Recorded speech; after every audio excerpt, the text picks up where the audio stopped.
Xavi, per fi ha arribat este dia tan esperat, després d'un any de retras i quasi 2 de preparació, però bueno, aquí estem, i com no, aquí estic per a dir-vos lo contenta i orgullosa que estic per vosaltres dos i perquè haguéssiu decidit fer este pas tan gran.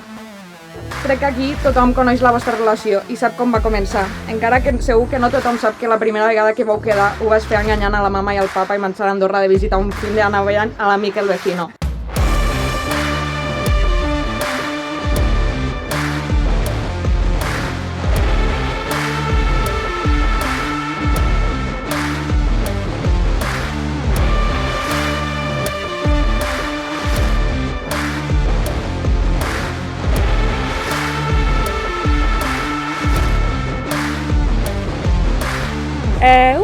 Crec que amb vosaltres he après a entendre el que és l'amor de veritat i el que significa comprometre's en algú en tots els sentits.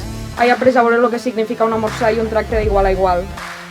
Com algun dia m'ha dit Marta, és molt bonic trobar a falta algú. Encara que no sé com no ho vau fer per a no pegar-vos un tiro, perquè encara avui en dia me sorprèn com passen 48 hores sense veure-us o potser només 12 i ja vos trobeu a faltar. I sincerament és molt bonic.